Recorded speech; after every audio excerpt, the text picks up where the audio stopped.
Morning students. এর আগে আমি একটা ভিডিও করেছিলাম লাস্ট বোধহয় প্লাস প্রায় ধরো 1 মাস আগে, ওই ফ্যাট টু ফিটনেস যে জার্নিটা আমার চলছিল,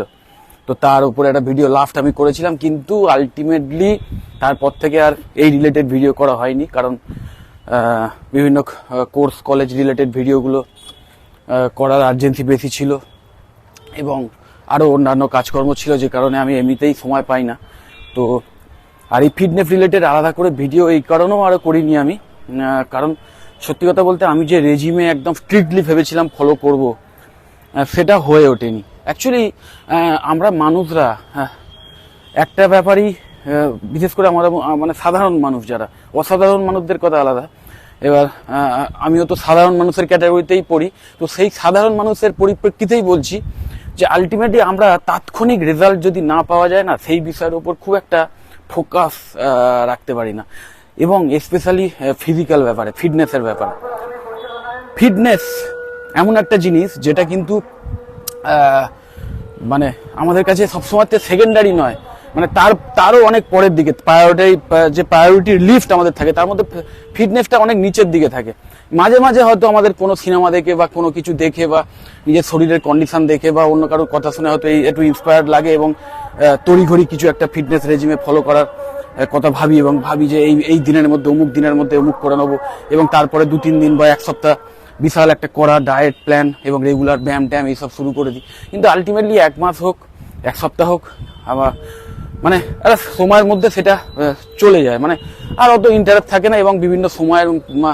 মানে অজুহাতে বিভিন্ন কাজের আড়ালে হারিয়ে যায় সেই ফিটনেসের জন্য যে আলাদা করে সময় বার করার যে তাগিদটা, সেটা হারিয়ে যায়। একটা জিনিস আমি উপলব্ধি করেছি, এই ফিটনেস বিশেষ করে আমাদের আর একটা ব্যাপার বলে নি, যে যেহেতু ডাইরেক্ট মানিটারি কোনো বেনিফিট এখান থেকে পাওয়া যায় না, সেই জন্যও হয়তো আমাদের মতো সাধারণ মানুষ যাদের প্রফেশন ফিটনেস বা রিলেটেড কোনো ইন্ডাস্ট্রি নয় বা স্পোর্টস নয়, তাদের মধ্যে একটা ধারণা থাকে যে দূর অত পরিশ্রম করে খাটাখাটনি করে কি হবে, বা অত কড়া ডায়েট করে কি হবে, অত ঝামেলার জিনিস, এর থেকে তো আমি সঙ্গে সঙ্গে কোনো মানিটারি বেনিফিট পাচ্ছি না, কোনো টাকা ইনকাম হচ্ছে না, সো কি দরকার, তার চেয়ে বাবা কাজে ফোকাস করি, নিজের যে কাজ থেকে টাকা ইনকাম হচ্ছে সেটাই ফোকাস করি, এবং সেইখানে মনোযোগ দিয়ে কাজ করার জন্য আলটিমেটলি হয় কি, যে একঘেয়েমি চলে আসে বা যে কাজের মধ্যে যে স্ট্রেস আসে, সেই স্ট্রেস কাটানোর জন্য আমাদের উল্টোপাল্টা খাওয়া দাওয়া, মুক্তমুখ এসব জিনিস হয়েই যায়। কিন্তু একটু তলিয়ে ভাবলে দেখা যায় যে এই ফিটনেস কিন্তু মানে ফিটনেস থেকে যে মানিটারি বেনিফিট আমরা পেতে পারি, সেটা কিন্তু ইনরমাস। হ্যাঁ, যদি আমরা ফিটনেস রিলেটেড ইন্ডাস্ট্রিতে কাজ নাও করি, ধরো আমরা স্পোর্টস পার্সন নয়, বা ধরো কোনো ফিটনেস ইউটিউবার নয়, তাও কিন্তু এই ফিটনেস থেকে আমরা ডাইরেক্ট মানিটারি বেনিফিট না পেলেও আমাদের যে মানে পরোক্ষভাবে যে বেনিফিট আমরা পেতে পারি, সেটাও কিন্তু কম নয়। কিভাবে, সেটা আমি তোমাদের একটু ছোট্ট করে ব্যাখ্যা করে দিই। দেখবে, ফিটনেস মানে কি, তুমি রেগুলার ব্যায়াম করছো, খাওয়া দাওয়া ডায়েট প্ল্যান এগুলো সব ঠিকঠাকভাবে মেনটেন করছো, এবং নিজেকে একটা হেলদি লাইফস্টাইলে নিয়ে আসার চেষ্টা করছো, এবং এর ফলে আলটিমেটলি শরীর যে মোটা থেকে রোগা হয়ে যায় সে তো বটেই, বা ওভারশেপড যারা তারা একটু শেপটেস হয়ে যায়, বা বিশাল রোগা ভোগা যারা তাদের শরীরে মাসেল আসে রেগুলার ব্যায়াম করার জন্য, এগুলো তো মানে প্রাইমারিলি আমরা এগুলোকে টার্গেট করেই চলি। কিন্তু এর ব্যাকগ্রাউন্ডে যে ব্যাপারটা সবচেয়ে বেশি ইম্পর্টেন্ট, সেইটা আমরা ভুলে যাই, যে আলটিমেটলি কিন্তু এর জন্যে আমাদের শরীর ফিট হয়ে যায়। ফিট মানে কি? ফিট মানে লাফিয়ে মানে তাল গাছে ওঠার মতো ওই ফিটনেস বলছি না। ফিট মানে আমাদের স্বাস্থ্যটা, সেই স্বাস্থ্যও কিন্তু খুব মানে ভালো হয়ে যায়, আমাদের হেলথের বেনিফিট হয়, এবং তার ফলে আমাদের রোগ ভোগ কম হয়, আমাদের শরীর ইমিউনিটি পাওয়ার বেড়ে যায়,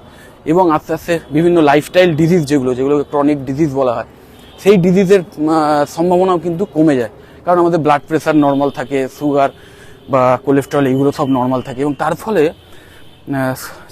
মানে ইমিউনিটি পাওয়ার তো বাড়েই, তার সাথে সাথে ক্রনিক ডিজিজের জন্য, ধরো এই হার্ট অ্যাটাক, স্ট্রোক অমুক বা ডায়াবেটিস, এই সমস্ত ভয়ঙ্কর যে ডিজিজের জন্য প্রচুর টাকা আমাদের ডাক্তারবাবুর কাছে গিয়ে যে খরচ হয়ে যেতে পারতো, বা হসপিটালে খরচে যে ভয়ঙ্কর খরচ হতে পারতো, সেইটা থেকে কিন্তু আমরা মুক্ত হয়ে যাই। তো সেই ব্যাপারটা কিন্তু আমরা ওমিট করে যাই। সো আলটিমেটলি আমরা শুধু যে সুন্দর নিজেকে দেখার জন্যে, বা নিজের শরীরটাকে মাসকুলার রাখার জন্য, বা স্লিম অ্যান্ড ট্রিম রাখার জন্য ফিটনেস মনোযোগ দেব তা নয়, তার সাথে সাথে এটা মনে রাখতে হবে যে এর সঙ্গে আমাদের মানিটারি বেনিফিটও কিন্তু ভীষণভাবে জড়িয়ে, কারণ যারা ভুক্তভোগী তারাই জানে যে ছোটোখাটো শরীর খারাপ থেকে বড় সড়ো শরীর খারাপ, যে কোনো শরীর খারাপে যে ডাক্তারবাবুদের কাছে যে খরচ হয়, ডাক্তার দেখাতে গিয়ে বা হসপিটাল নার্সিংহোমের যে ভয়ঙ্কর খরচ হয়ে যায়, সেটা কিন্তু আমাদের অনেকের হিসেবের বাইরে চলে যায়। সে যতই মেডিক্লেম করো বা যতই মেডিকেলের ইন্স্যুরেন্স অমুক তমুক থাকুক, তো আলটিমেটলি যদি শুধু নিজের ওই মানিটারি বেনিফিটটার কথা ভাবি, যে যদি শরীরটাকে রেগুলার ফিট রাখার জন্য যে রেগুলার রেজিমেগুলো সেইগুলো ফলো করি, রেগুলার ব্যায়াম করা, মিনিমাম 8 ঘন্টা হাঁটা, তারপর 1 ঘন্টা ব্যায়াম করা, 1 ঘন্টার মধ্যে একটা সলিড ওয়ার্কআউট করা, সপ্তাহে অন্তত 3 থেকে 4 দিন। তারপর ধরো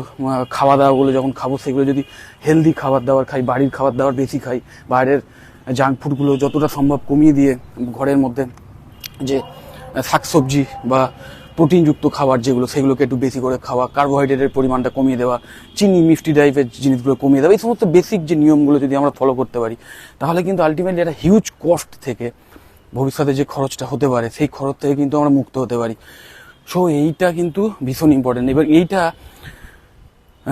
আমরা তখনই ভাবি যখন আমাদের শরীরে অলরেডি কোনো প্রবলেম হয়ে যায়। তো প্রবলেমটা হয়ে যাওয়ার পর তারপর সলিউশনটার কথা ভাবি। তার চেয়ে আমরা যদি প্রবলেমটা আসার আগেই যদি ভাবি যে কীভাবে এটাকে প্রিভেন্ট করা যায় বা নিজের শরীরটাকে ফিট যদি রাখতে পারি, তাহলে ভবিষ্যতে এই খরচগুলোর হাত থেকে আমরা নিজেদের বাঁচাতে পারি। দেখো, অ্যাক্সিডেন্টের কথা তো বলা যায় না, অত কিছু ফিটনেস বা এত কিছু রিদিমে মেনটেন করার পরও অনেক সময় বিভিন্ন কারণে ডাক্তারবাবুর কাছে বা বিভিন্ন হসপিটাল নার্সিংহোমে যেতে হতে পারে বিভিন্ন অ্যাক্সিডেন্টের জন্য, কিন্তু আলটিমেটলি তার চান্সটা অনেক কমে যায় কিন্তু। সো আমি সবসময় একটা জিনিস মনে করি এবং আরও বেশি করে এটা এখন উপলব্ধি করছি,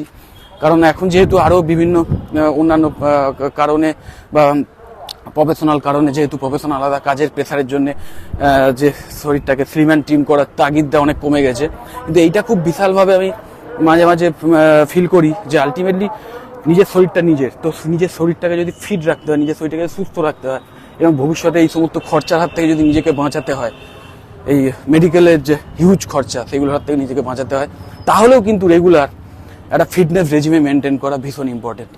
একটা কুইক থট, বেশি ভিডিওটা বড় করব না। যদি তোমাদের মনে হয় যে হ্যাঁ এটাও একটা ফিটনেস মোটিভেশন হতে পারে এবং হওয়া উচিত, আমার মনে হয় এটাই সবচেয়ে বড় ফিটনেস মোটিভেশন হওয়া উচিত। যাই হোক, যদি তোমাদের মনে হয় যে কথাটা আমি ঠিক বললাম, তাহলে অবশ্যই ভিডিওটা লাইক দিও। যদি তোমাদের কিছু বক্তব্য থাকে অবশ্যই সেটা কমেন্ট করে জানিও।